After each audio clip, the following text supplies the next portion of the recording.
تشریف لائیں. بخاری شریف کا سہانا وقت ہوتا ہے، حضرت کا استقبال نعرہ تکبیر سے کریں. نعرہ تکبیر، زور سے تھوڑا ہے. نعرہ رسالت، مفتی اعظم راجستھان، مفتی اعظم راجستھان. نعرہ تکبیر، نعرہ رسالت. السلام علیکم ورحمۃ اللہ وبرکاتہ.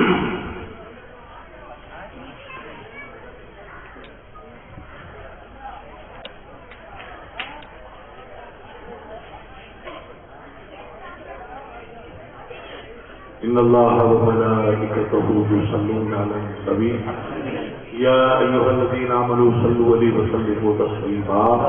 اللهم صل علی سیدنا محمد وعلی آل سیدنا مولانا محمد مبارک وسلم. سبحان ربک رب العزۃ عما یصفون وسلام علی المرسلین والحمد للہ رب العالمین.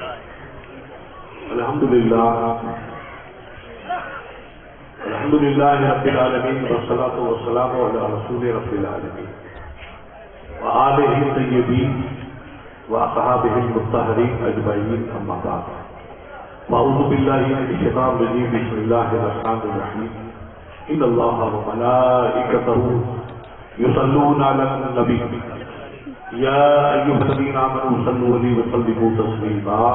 اللهم صل علی سیدنا محمد وعلی آل سیدنا مولانا محمد مبارک وسلم.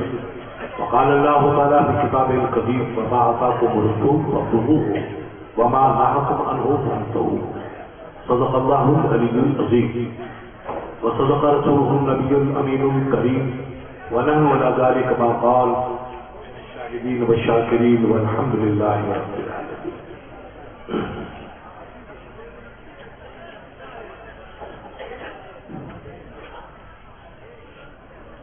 کی محمد سے وفا تو نے تو ہم تیرے ہیں.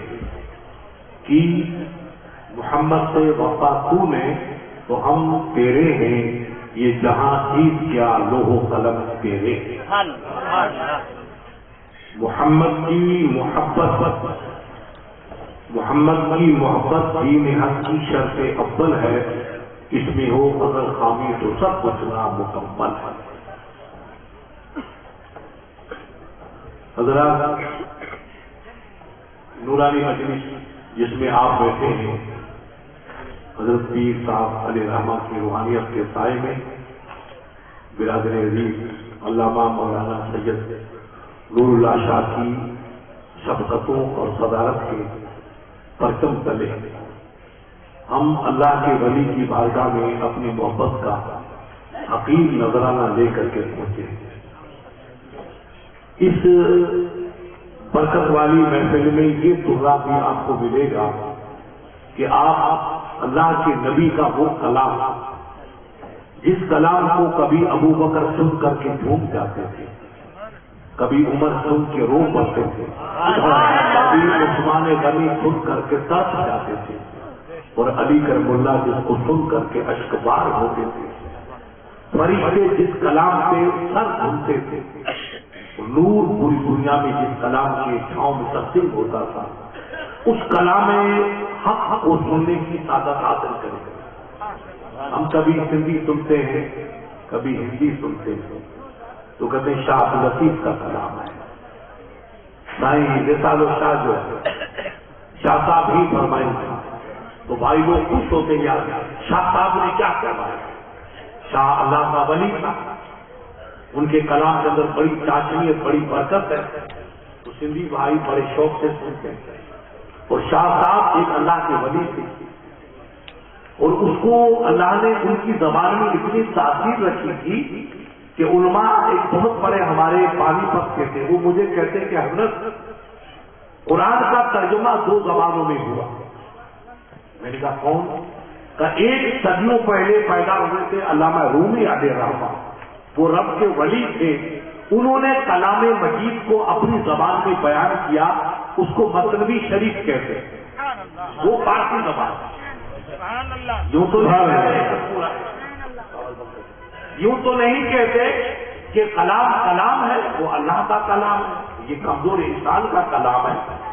مگر قرآن کی چمک اور قرآن کی مٹھاس اور قرآن کی دلکشی اور قرآن کا میٹھا پن اگر کسی نے دوسری زبان میں ڈھالا ہے تو عارف باللہ علامہ رومی علیہ الرحمہ نے مصنوی شریف میں ڈھالا. اور پھر اس کی خوبی آپ دیکھو کہ مصنوی شریف کوئی اچھا پڑھنے والا نیک بندہ ہوتا ہے تو چاہے کوئی بھائی سمجھے یا نہ سمجھے مگر وہ مصنوی شریف پہ جھوم جاتا ہے. خدا نے اس کلام کے اندر اتنی تاثیر رکھی ہے کہ وہ چاہے زبان فارسی ہے مگر انسان کے دل میں سچ پیدا ہوتی ہے کہ تو اچھا کلام ہے، کہ وہ سہلو کلام ہے، اتنی میٹھی زبان ہے. یہ ایک جذبہ ہے. اس لیے کہ مصنوی شریف ایک تصوف کی بیٹھ جا سمجھا کر تصویر سنو پہلے. سب سے پہلے کہ قرآن عربی ہے اور عربی اللہ کی پاکیزہ زبان ہے، اس کے محبوب کی زبان ہے. اس میں تو اثر ہوگا مگر فارسی اللہ کی زبان تو نہیں، رسول اللہ کی زبان تو نہیں. یہ تو آپ جیسے ہم جیسے بندوق کی زبان ہے. مگر اسی فارسی میں جب ایک اللہ کا ولی قرآن کی تشریح بیان کرتا ہے، قرآن کا پاکیزہ ترجمہ کرتا ہے تو وہ فارسی کے مثال فارسی بن جاتی ہے، لوگ ڈھونڈ جاتے ہیں. اتنی اس فارسی زبان میں تاثیر پیدا ہوتا ہے. اسی طریقے سے ان کے بعد وہ سن 8-9 ہجری کے بیچ میں پیدا ہوئے علامہ رومی علیہ الرحمہ. ان کے بعد شاہ عبداللطیف بھٹائی اپنے سندھ میں پیدا ہوئے. یہ 11ویں-12ویں صدی کے ہجری کے بیچ میں پیدا ہوئے. 1173-72 میں آپ کا انتقال ہوا تو یہ 12ویں ہجری. انہوں نے اسی اللہ کے کلام میں بجائے عربی فارسی کے سندھی میں ڈالا. وہ سندھی ایک عام اپنے لوگ بولتے ہیں، سندھی بھائی بولتے ہیں، وہ بھی دوسری زبان ہے، آپ روز سنتے ہیں.